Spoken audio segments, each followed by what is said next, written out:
the defining characteristic of my Father in heaven. I think it ought to be my defining characteristic as a dad here on earth. And so I think prioritizing that creates a mental shift, because in order to do that, this is where I think the listening thing comes in.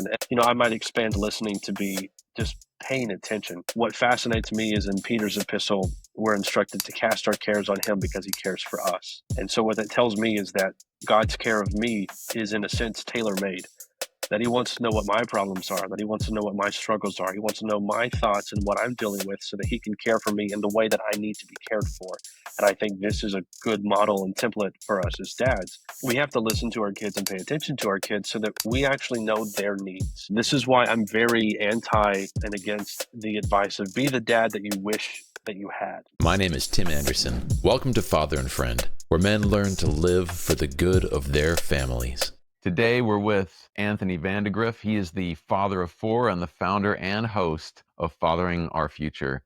He loves being a dad. He considers it a privilege, and he wants to help other dads enjoy fatherhood also. Hey, Anthony, how's it going? Hey, it's going really good. Thanks for having me on. I'm looking forward to this. Me too. I know we talked before this. You are a tired man with a young family. Tell me a little about your current fatherhood situation. So current situation is I have 4 kids, 8, 6, 4, and 10 months. Early on, I still sleep really, really hard. But early on with the first 3 kids, I did not have huge involvement at night. But for whatever reason, things have changed with number 4. So I'm up. It's lessened a little bit here recently. But for a while there, it was up at 11 to feed, up again at 2 to feed, up at 3 because she just happened to wake up, and then up at 5. And it was typically I'm up for the day at that point. So that was several weeks consecutively. That was a challenge. I just got back from a trip with my son, so I got to rest and reset and recoup. But I guess she quickly wanted to get me back to that old routine. So, I was up at midnight and then 2 and then 5 again, my first night back. And then last night was the first night that she woke up only once to eat. And that was kind of refreshing, but still tough. Still trying to recoup from the previous night. So yeah, that's kind of where I'm at. Honestly, having the 4 kids, it's really not all that bad. I actually really enjoy it. And the other day I sat and looked at my wife who had all 4 kids on the couch with her. And I thought, man, I could throw another one into the mix like this. So this is totally doable. Why stop now? Probably not going to happen. But no, I absolutely love it. I just really love sleep too. So that's definitely been the hardest part with baby number 4. But once we get out of the sleepless nights, then it's just the diaper stage. And after that, we're off to the races, and it's a whole lot of fun. That's great. Has it given you an additional level of, sympathy for the mothers who have stayed up in the night nursing and taking care of babies? For sure. So my wife nursed the first 3 kids for at least a year, and she planned to do it again with baby number 4, except baby number 4 was more of a challenge. Just wasn't eating. And when we switched her over to a bottle and formula, it was just like, this is what I want. So she took off. There was I don't want to breastfeed again. That didn't happen. So my wife just accepted that, and we rolled with it, which is why I've had more of an involvement at night. Oh, to the dads out there. You do have the goods. Exactly. I do have the goods. So to the dads out there, be all in favor for breastfeeding. You definitely want to do that. Not just for the benefits that the kid receives, but also for your privilege of sleeping. But yeah, no, definitely have a lot more sympathy for the moms who are up all the time, constantly throughout the night. It is exhausting. So count yourself lucky if you don't have to breastfeed because you're a dad. But if you do have to wake up and do the whole bottle routine, there are some pieces of equipment that I would highly recommend that make that a whole lot easier. My wife, I don't know what it's called, but it's basically like an espresso machine, but for baby formula. And you just go push a button and there it is. That's a game changer, especially when it's 2 a.m. and you don't know who you are. That comes in very handy. So anyway, but I definitely feel for the moms who do this all the time. Just another proof that they're probably a lot stronger than we are. Yeah. I've often said to myself, I don't know how my wife is actually still alive. Yeah. So, that shows us that there is a God because he sustains us through those things. Exactly. So why don't you tell us a little bit about your own upbringing? What was your father like, and what are some of the most impactful memories you have from your upbringing? Well, I love my dad. My dad stuck around. My dad was there. In hindsight, looking back at everything from where I'm at today, I have a lot more grace from my father. My dad did not have a dad growing up, and so there's a lot of things that I do not hold against him. I don't feel like I have a ton of memories. My dad worked all the time, but this is because my dad grew up very, very poor.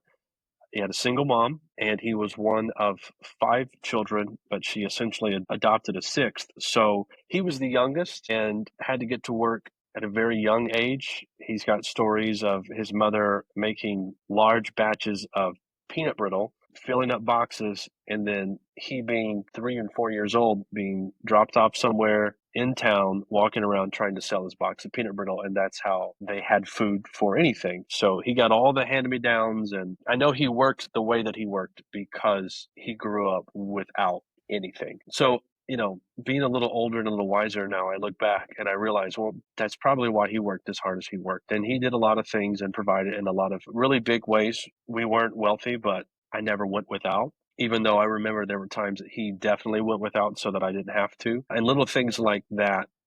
Do you remember one of those times that you can tell us about? Yeah, I don't know that I remember the exact time. I just remember that there was a particular evening that it was time for dinner, and he and my mom were scrounging around in the kitchen trying to find something, and they found a little bit, and they prepared food for me and for my little sister, and they didn't eat. So there were definitely times that I saw my dad not have dinner. My dad put himself through some really difficult seasons of life just so he could provide. One of those in particular, we grew up in a very small town in southeast Texas called Orange, and when I turned 16, the family relocated up here to the Dallas area. And my dad was a general contractor. Well, my dad moved to a new place. Now he had no leads, he had no customers, he had to start all over again with his business. And that took time. And so he ended up trying to put his efforts toward that during the day. And at night, he worked the graveyard shift at Sam's. So my dad survived on 3 to 4 hours of sleep every day for at least a year, just so he could have benefits, some sort of a consistent pay, while also trying to get his own business off the ground. And at the home, while that's happening, I view that as, well, dad's just never around, dad's always working. But now I look back on it and I realize he was trying to maintain the stay-at-home mom position that my mother held so that she didn't have to go and do anything else. And he was trying to take care of us because he grew up without a dad who took care of him. So like I understand his motivations now, being older myself and being a father. So I don't have a lot of one-on-one instances with my dad. I remember when I was young enough to go to work with him when we were in Orange, I went with him all the time. He loved ZZ Top. We listened to ZZ Top and Def Leppard all the time. I remember these little fun moments of I was with my dad. He took me to work with him, and he trusted me enough to do particular things. I got to ride the lawnmower, and he let me help him cut grass, and he let me drive the truck with the trailer when I was, 12, 13, 14 years old and back it up through all of these ridiculous yards with pine trees everywhere. Even though occasionally I'd hit one, it'd freak out, but then we'd pull forward and fix it again. So I have more moments when I was younger with my father. So I appreciate him being there, and I appreciate the times that I've got with him. And I see now probably where his heart was, but where he felt he probably couldn't be with me, with how he treats my oldest, my son. He takes him fishing almost on a weekly basis. He is very intentional about spending time with him. When my son stays the night with my parents, he takes him to work with him in the same way he took me to work with him. So I know my dad has a tremendous heart, and I think he found himself in a place where it was, I have to put food on the table and clothes on their back and a roof over their head. And he wrestled with how to prioritize time in that way. And I don't know that I could say, well, he could have done better doing this. So again, to recap, growing up, it felt like he wasn't there a lot. And I don't have a lot of memories beyond a certain point, but I know his heart was in the right place. And I know he cared. I'll tell a story that didn't happen when I was growing up, but gave me greater respect for my dad and helped me see something about fatherhood. So when COVID hit, I believe this started in 2020, at the end of 2020, maybe the beginning of 2021. At some point, I got COVID and I believe they called it the Delta variant. And that nearly killed me.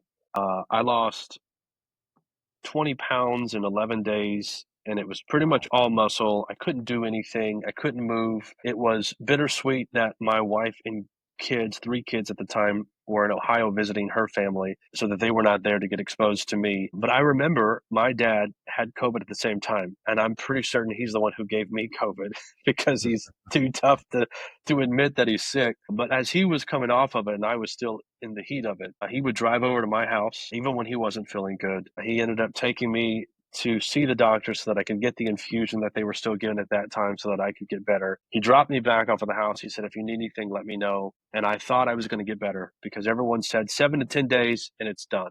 Well, day 8, I was on the verge of death is what it felt like. That's when I got the infusion. I thought I would be better when I got home. And I called my dad at 2 in the morning and I'm like, I need you to come get me in the morning. Well, he didn't wait till the morning. He came right away and he helped me get to the truck. He took me to his house and I stayed there for the next 3 or 4 days until I felt better. I remember at one point when I thought I could try to eat again, my mom made some eggs and my dad sat in the room next to me. I was laying down in the bed. He sat there for probably 45 minutes to an hour, still not feeling great himself, holding a plate of eggs with a fork until I thought I had the strength to eat. And he finally said, why don't you just tell me when you think you can do it? But I mean, he was so patient. And so my big takeaway from that was you're always a dad. That being a dad doesn't end when your kids are out of the house. You might not be needed in the same capacity that you're needed while they're young and dependent upon you. But my dad clearly showed me that even though I was away from his care and I had a family of my own and a home of my own and I was doing my own life, when the moment presented itself for him to step up and be dad again in the way that he needed to be, he did it. And that spoke volumes to me and really helped shape my perspective on my identity as a father, that this is not about what I do, but it's about who I am. And perpetually, I will be a dad. I might not need to change diapers and I might not need to be there every single day to lend a shoulder for a kid to cry on or to hug them. But the moments will still arise. And when they do, I have the opportunity and the privilege of still stepping in. So I guess that's the upbringing for me, and that's how I was shaped. Some of the shaping came after the fact, but still, I realized that my dad does love me and that he did what he thought was best based on how he grew up. And I think that's the case for all of us. We do what we saw, we do what maybe we thought should have been done, but it's all contingent upon our experience. So I do consider myself one of the blessed guys to say I had good parents, parents who cared, parents who loved me, parents who worked and fought really hard to take care of me. So I guess that's the summary of that perspective that I've got. That's Yeah, special that you have that. So your family right now, you're doing some things in your family to be intentional with them, with your 4 children. How old's the oldest? 8. 8. So 8 down to 10 months. Very good. That's a pretty wide range. One of the things we talked about before we jumped on this call was that you feel like it's important to prioritize listening and loving.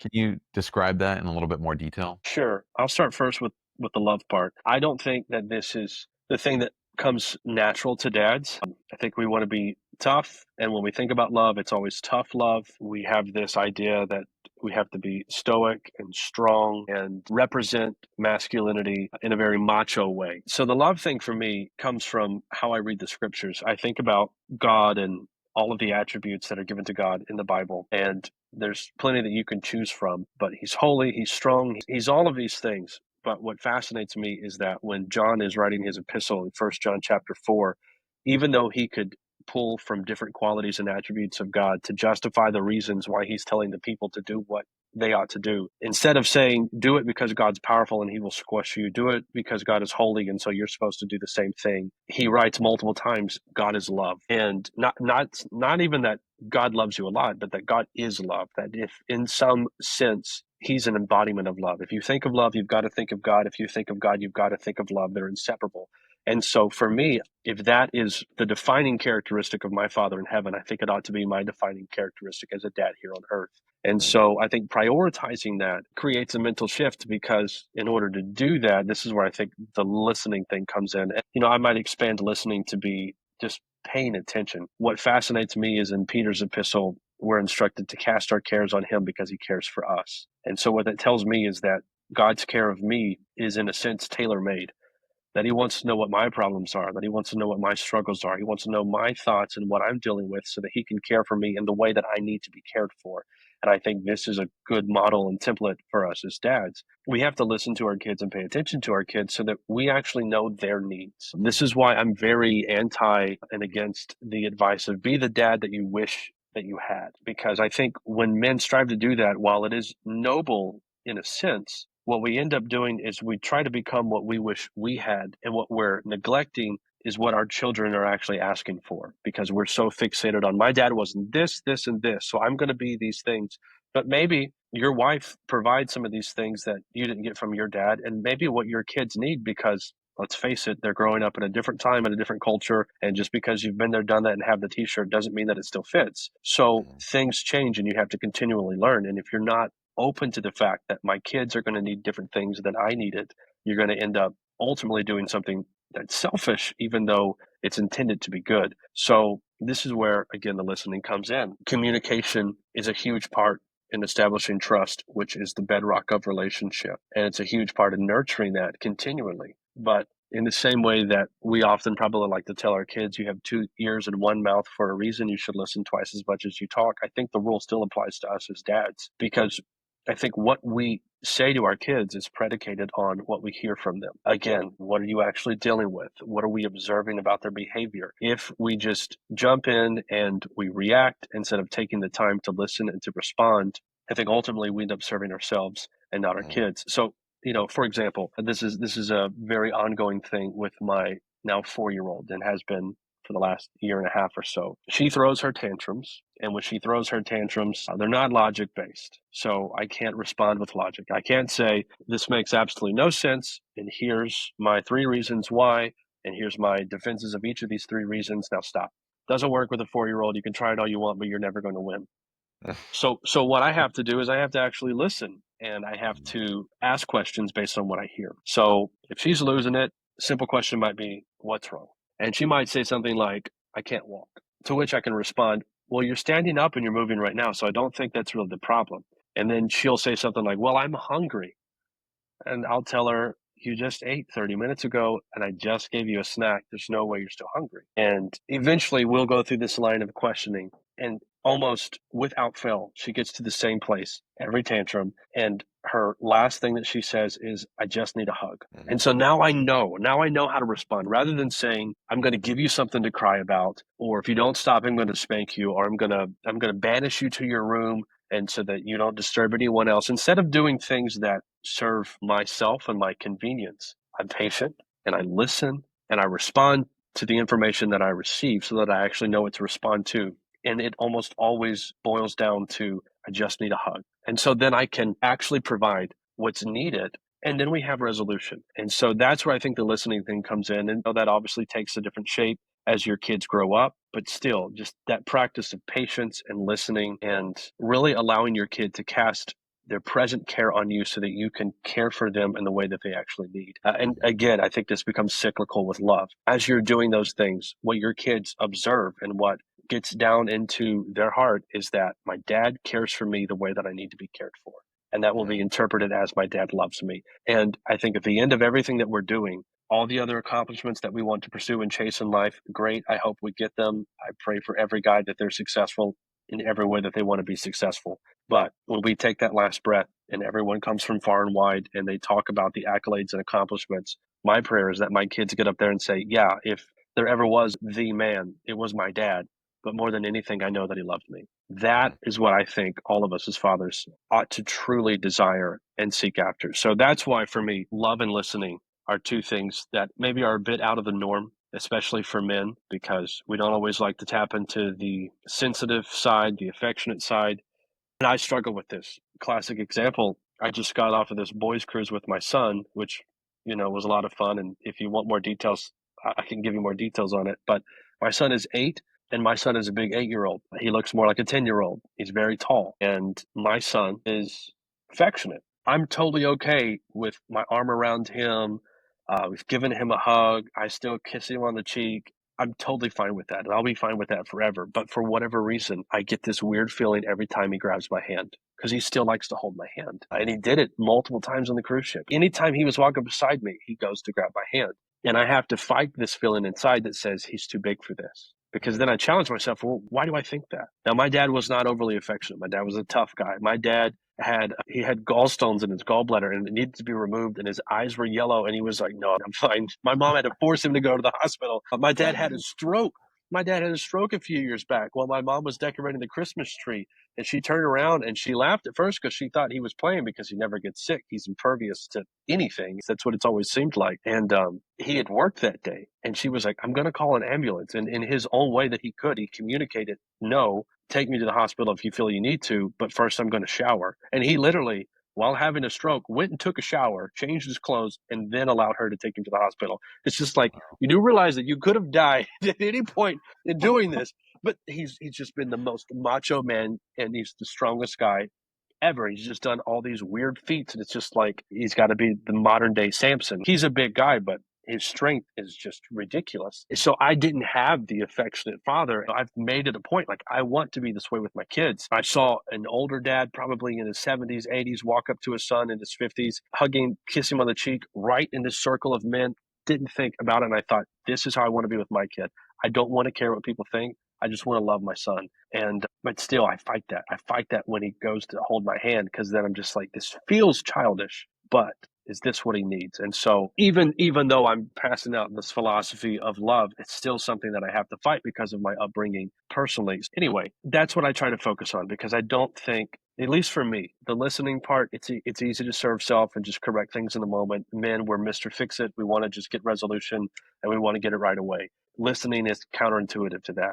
And then the tough, macho, tough love persona that we all have, or most of us have as men, likely, it's not a natural thing to be affectionate. It's not a natural thing to love in a way that our kids need to be loved. It's definitely, for me, not a natural thing to still hold my 8-year-old son's hand. It would be different for a daughter, but at some point I feel like, well, he's got to become a man, and so he can't do these things. He can't need affection this way. And so I think that's an idea that I'm trying to still unravel in my head right now. No, that's so true. I think I would say similarly, I think there's a distance between myself and my dad for a long time. And I have a 10-year-old daughter, and she still likes to hold my hand. And it sometimes feels weird if I'm Okay. walking into a grocery store and she grabs my hand and holds it as we're walking in. I didn't grow up like that. I didn't grow up wanting to hold my mom's hand or my dad's hand, and so I find it certainly is something that comes to mind when she does it. I'm thinking about it as we're walking in, and I'm also thinking about our culture is so overly sexualized also, Sure. like, all those things come to mind, like, what do people think or stuff like that, and I think that's an unfortunate consequence of the over-sexualization of our culture. But I think those are awesome, the listening and loving, and I think you're right on with the how those intertwine together. Have you ever read or even part of it, the autobiography of John Patton? He was a missionary to I have not. Vanuatu. So there's a small section in this autobiography, and he recalls a memory of his dad when he was about to go to seminary. So he's in his 20s, and he's going to go to seminary in Glasgow. This is in Britain. And it's 40 miles from his house to the train station, and his dad walks with him for the first 6 miles. And they're walking together in almost complete silence. And he recalls his dad mouthing silently prayers while they're walking. And they get to this appointed place where they're going to part. And his dad holds his hand and they wait in silence. And then his dad says something like, "God bless you, my son. May your father's God keep you from all evil." And they tear up, they cry, they hug, they part ways. He runs off down this path. And as he's about to turn the corner, he looks back to see if his dad is still there. And his dad is standing there still with his hat in his hand, just watching his son leave. And so he ducks behind this corner and he weeps and he cries. And a few minutes pass and he's curious if his dad is still there. So he looks up over the edge to see if his dad's there. And his dad does not see him. But his dad climbs up onto this wall to see if he can see his son. He's looking out in the distance to see if he can see him. And when he doesn't see him, he gets back down off the wall, turns around and starts to walk home. And John, in his autobiography, says, I imagine he's still mouthing silent prayers as he walks back home. And then he goes on to say something along the lines of, I want to live my life in such a way, and that this memory came back to him at very timely moments in his life, almost like a guardian angel. The image of his dad rose before him and kept him from all kinds of prevailing sins. And he said that he never wanted to dishonor or disrespect the mother and father that God had given him. And there's something in that memory that is so honoring to his dad. And he doesn't even have to say, I knew my dad loved me. It's obvious from what he writes. Right. I know my dad loved me and Right. cared for me and wanted what's best for me and was going to miss me and was proud of me and thankful and prayed to God for me and all those kinds of things. And it's a short segment in his autobiography, but it's a really wonderful little read. Yeah. So Absolutely. yeah. So that harkens back to that love, communicating that love and the physical affection, and even this idea of being patient and listening. The man who can stand silently with his son and say one sentence prayer. Right. Like Yeah. that's a man who's got a meditative mindset about who's really in charge of all this, and it's Right. not him. Yeah, and one of the things that I attach to this with the loving component, at least biblically, that is theologically, is I think it takes greater strength to be that way than it does to just be the way that we want to instinctively be as men and be tough. I think we see this depicted really clearly for us in Revelation chapter 5. John, as he crafts Revelation, he uses this particular approach a few times where he references that I heard something, but then he turns and he looks and then he sees what he was really hearing spoken about. And in one of those instances in chapter 5 is he hears someone declare that the Lion of the tribe of Judah has come. So then you have this Old Testament figure of power and strength, some sort of, redeeming warrior, if you will, is approaching. But when he turns and he looks, he sees a lamb that looked like it had been slain. And Mm, for me, the way that I interpret that, at least for this context, is that it probably takes the strength of the lion to do what the lamb would do. And when we look at what God did for us in Christ, the hardest thing was to take the cross. The hardest thing was to die and give himself up while we were still sinners. And there's no guarantee and no promise that we ever even accept, acknowledge, appreciate what he mm, does, but he does it anyway. So some of the things that you've talked about, it's still awkward. Like you still fight this even with your 10-year-old daughter. I still fight this with my 8-year-old son. And there's probably other tendencies and things that come up from time to time where it's just like loving this way is just kind of a challenge. But when I read that about Jesus, I'm reminded that love requires greater strength. So, for the macho men out there who want to be the strongest amongst everybody else, your strength will often be seen in your sacrifice and how mhm. much you're willing to actually give of yourself. I just wanted to tag that on. No, I think that's often beautiful. it's that strength of the lion that takes the strength of the lion to love like the lamb. And Mm, that's something that's kind of resonated with me, knowing that, yeah, this isn't easy, but it does take true strength to actually mhm. truly love my kids the way that I'm supposed to. It takes the strength of the lion to defeat the power of one's self. How natural that is for us to think about ourselves first instead of steward what God's given us. Exactly. Okay, let's jump into isolation as for dads. Let's talk a little bit about dads not connecting with one another. We're connecting. Hey, Yeah. praise God. Here we Woo. are. But I know this is, even for me, I find these conversations very helpful. But what do you think is the limit, the obstacle for men to connect with one another? Is it that same sort of emotional connection that men are avoiding? What do you think about that? I think that's what it is. I think it is the Lone Ranger mentality of I can do this, so I don't need anyone else to help me. I think some of it may be influenced by our upbringing. So again, with my father, my dad was tough. My dad did not cry and never really saw my dad. My dad never went out with a buddy. I never saw this happen. I remember going over with my sister and my parents to other couples' house from time to time, but it didn't happen a lot. I never knew that my dad had a friend growing Mm, up. And so my dad was just tough. Again, there's just certain physical feats that I remember and I just kind of laugh at thinking I have no idea how he was able to pull that off. I remember vividly my grandmother's funeral, my father's mom, and this was the only time growing up that I saw his eyes water and he held his head up so that tears would not fall. And I thought, if he doesn't cry at his mom's funeral, crying is just not acceptable. And so for me, I'm thinking this emotional, lovey dovey, affectionate side needs to go away. Like I remember being a little bit of a sensitive kid and crying about certain things. But when I saw my dad do that, I thought, okay, it just Men don't cry. Boys don't cry. This is not okay.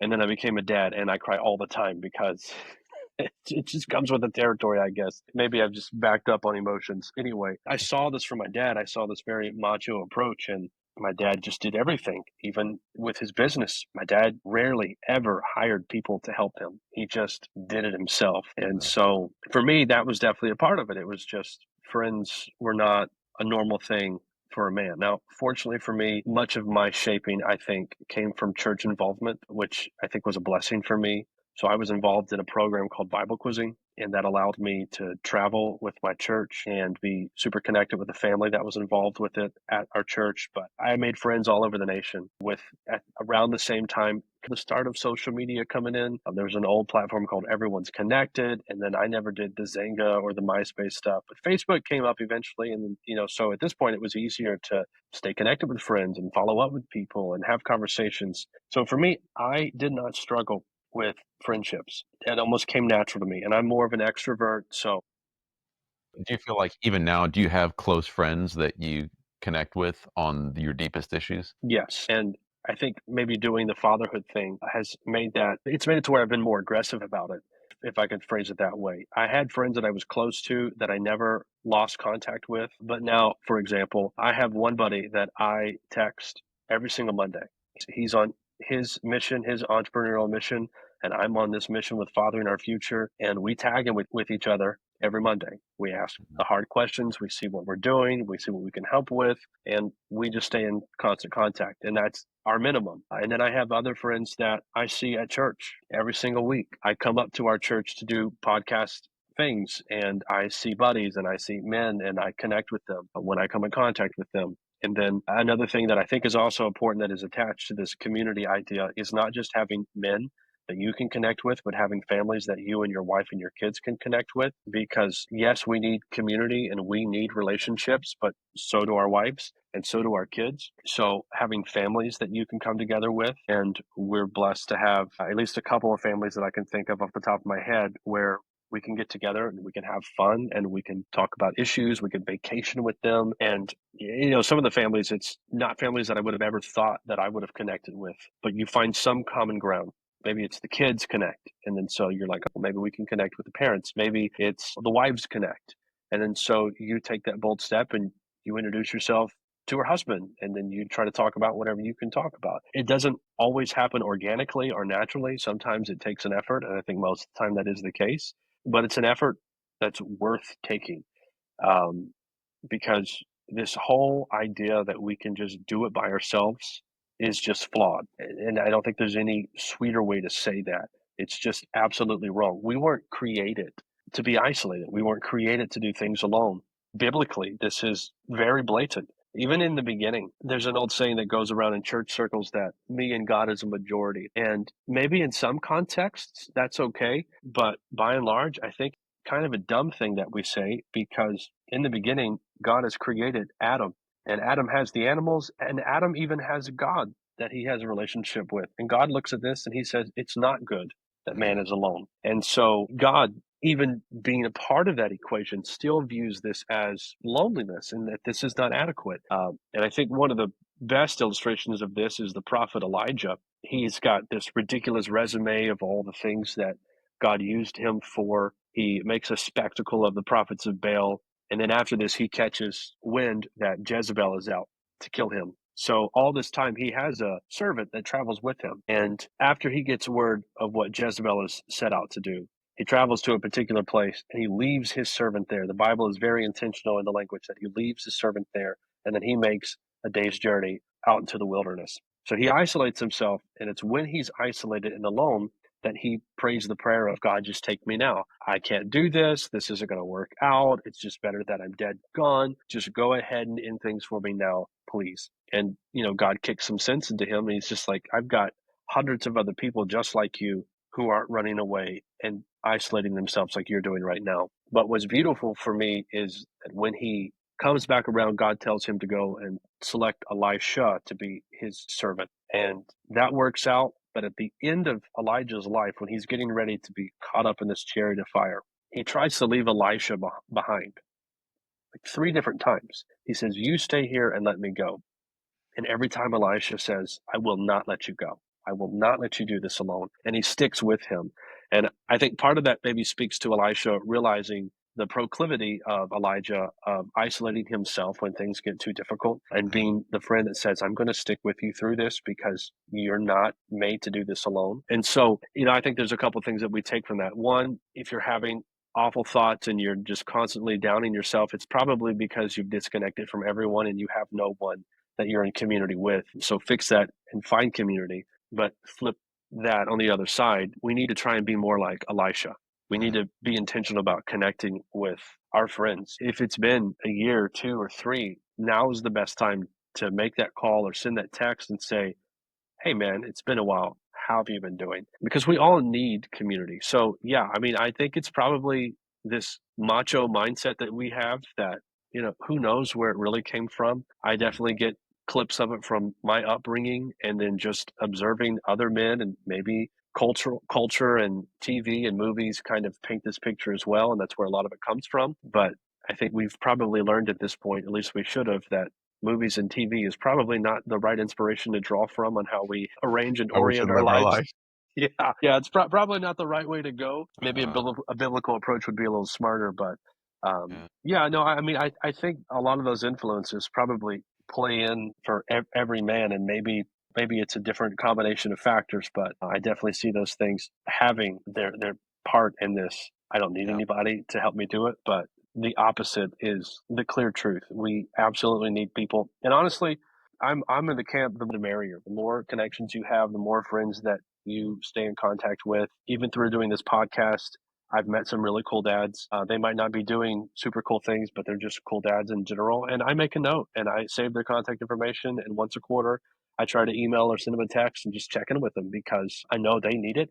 And I know it helps me when I do that because then they always reciprocate it. They ask, well, how are you doing? And so it just gives me this constant place of I'm not alone. And sometimes that mindset is enough to help us continue on this journey that we call fatherhood. Man, that's so good. Those are some good insights. I definitely share a similar experience with my dad not crying very often and somehow learning that growing up. And what my hope for myself, I've certainly cried more as a father, and you're 100% right on that. But my hope on that is that I don't think any man wants to be like a out emotions being out of control, but that's not what we're talking about. We're talking about, in fact, the opposite, being able to see our emotions and face them with both eyes and to stare into someone else's eyes while I experience an emotion of sadness or joy and be okay with that. Yeah. Not feel some kind of embarrassment that I feel a certain way about something, or that I have an emotion that's powerful enough to bring a tear to my eye, but that I could stare at that emotion. And I think in the Christian sense, I can stare at that emotion knowing that God is with me and that he knows what's best for me, even if the situation is difficult. Or I went on our anniversary date a couple weeks back, and my wife and I were talking, and we were talking about just how many we've been married for 18 years. And I made the comment that it was 2 years before that I had asked her for her number. And so it was almost 20 years to the date that I asked her, "Hey, can I get your phone number?" I started tearing up, and I was like not quite sure why, you know. And my Yeah. wife said, "Why are you crying?" I said, "I don't know. I'm sad and I'm happy at the same time." She said, "Why are you happy?" I said, "Just because I'm married, and time goes so fast." Boom. Yep. 20 years feels like yesterday. And she said, "Why are you sad?" I said, "'Cause there's not gonna be marriage in heaven." And or at least not as far as we know. Jesus says Sure. there won't be anyone being given or being taken to marriage, and the idea that there'll be an end to this relationship that feels so special. Maybe not a complete end, but an end in the earthly enjoyment of it. Sure. So, I don't do that often Yeah. because I feel embarrassment about crying in front of others, and, I want to be in control of myself. And I think that's good and right Right. to have our minds be in control of our emotions and our bodies. And I think men are good at that, Yeah. particularly good at that.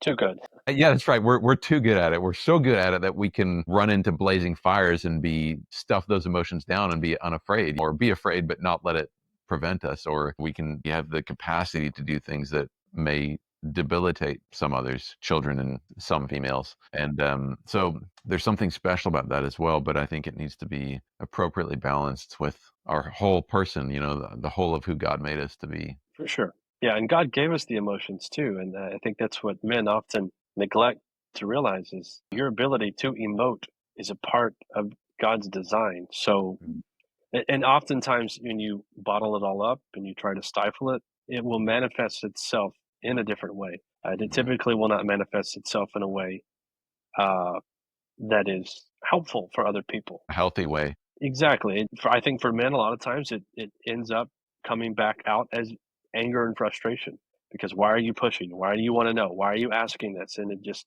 stop Mm. trying to get me to be emotional because this is wrong. And so we protect against that. And instead of just opening up and being vulnerable with the ones that we love most and that love us the most, we end up snapping at them and doing damage instead of good. Yeah, yeah. So if anyone's out there and they're afraid to cry, even if you do it alone, just just do it. Like there have been times. One time I'll never forget. The last house that we were in, we had a huge hallway. We had pictures of the kids on the wall, and I just remember I was locking all the doors before bed and turning all the lights. And on my way back, I passed this hall and I stopped and looked at the pictures of our kids, and I just stood there and wept. I Mm. wept for like 5 minutes.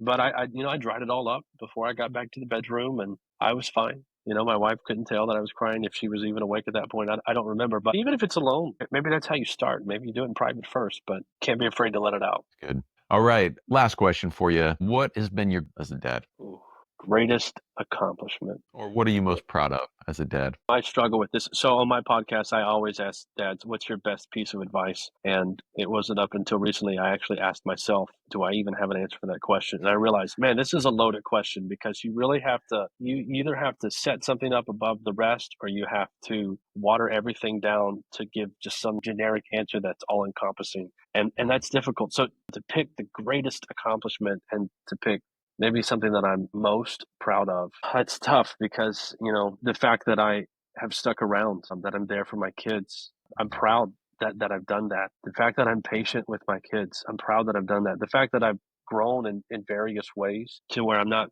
viewing this thing that I do called fatherhood as am I raising my kids to just be right? But now it's, I'm actually trying to disciple my kids. I'm trying to raise disciples, which changes the whole approach. When your kids act up and you think to yourself, not how do I discipline them, but how do I disciple them in this moment? You will change from how do I strictly carry out a consequence to how do I actually teach them in this moment. And so, some of these things that I've learned have been very helpful. But I'll say this because I'm a bit giddy and proud of this at the moment. So right now, it's probably the proudest thing that I have. So again, my father didn't have a dad, and so I never got the talk. My dad never talked to me about sex. And as I have focused on fatherhood more and studied the Bible more and looked at things, I've realized that okay, I can't not do that. I have to talk to my kids about sex. And then so I did some research into the talk approach. And anyone who had the talk 10, 20, 30 years ago, it was probably a very uncomfortable, awkward situation where your dad sat way too close to you and said, this is how babies are made and this is where they come from. And, you probably never went back to your dad. You were like, so follow up question about the sex thing you told me about. Like, I don't know anyone who has that story. So we just did a really bad job talking to our kids about sex, and especially in Christian circles, it was just like sex is bad, even though everyone who says that was the result of sex. It's just like at some point we really have to kind of figure this thing out because we're talking out of both ends of our mouth in a sense. And so I know I did some research. I had some guests on the podcast, and I really thought through how am I going to do this, and I came to the conclusion that one, I'm not going to make it a V talk. I'm going to open up a new channel of conversation to where I can talk about sex and everything that goes into it with the kids. That we can just do this. That it's just going to be an open conversation.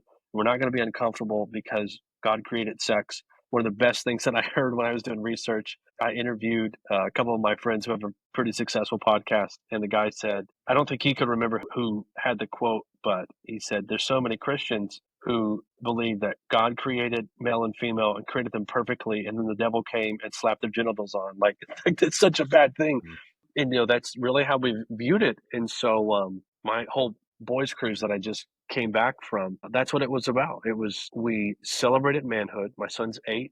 He's getting ready to start puberty at some point in the next 2 to 4 years, probably. And it was, know that you're a boy now, and that's cool, but you're getting ready to become a man. And I want to help you become the man that God wants you to be. And in order to do that, eventually, you're going to not just be a man who does what you want, but you're going to become a husband and you become one with your wife. And then you're going to become a dad and you're going to have the opportunity to love and serve and give for these little beautiful blessings that God gives you. And we did some cool things with it. I told him that he was going to pay for his way. So my son, he's 8, he worked and made $500 to go on this cruise. So again, throwing in the stewardship component of manhood. I didn't make it all about sex because I don't think sex ought to be a standalone component of life. It falls under a big umbrella of what I view as discipleship and stewarding your body and honoring God in that way. And so we talked about that. We talked about growing up. We talked about puberty. We got into all the anatomical terms that make everybody uncomfortable, but that's what they're actually called. So that's what we called it. And we talked about it. And along the way, I told him, I said, this is just the way that it is. I said, and I was very intentional to say, you can talk to your mom about this too, because guess what? Mom knows that men have these things, and mom's had 4 kids. She knows exactly how babies are born. You could talk to her about all of this. And I think, the conversation went really good. It was very obvious that, I didn't scar him. He was still a kid on the cruise and we had a lot of fun. And I spaced the conversations out over the 4 days that we were there. But when we got back, this is where I really got proud because he was with his mom and they were going somewhere. And my wife said he brought up puberty. He brought up testes. He brought up sperm. And he said something like, I know where babies come from. And she was like, and I was like, well, that's cool. Yeah, it's good. And she was like, and he was totally normal about all of these things. And I was just like, I've done it. I've succeeded. I have normalized sex and sexuality for my kid to where we can just talk about these things. He's not weird talking about things with his mom. She said something the other day. I wish I could recall what it was, but I laughed really hard when he brought it up. You can always edit this out if you want to, but one of the things is I told my son after we got done with the conversation, we were getting ready to come home. I said, buddy, mom knows that we did this and she knows what we're talking about because mom's not dumb to any of this. I said, but it would be really funny if when you see your mom one-on-one, you say, Mom, I got a question about my balls. Can you sit down for a moment? And he did it. And she told me that. And I laughed so hard. What never happened for me growing up, hearing that sex was bad, that you shouldn't do it. When you get married, it's totally fine now and you got to figure it all out. And so not having any instruction from my parents, not having any instruction from church, learning everything I learned about it through peers and pornography and having a really messed up concept of sex and sexuality, putting in the work to fix that and to fix myself best that I could.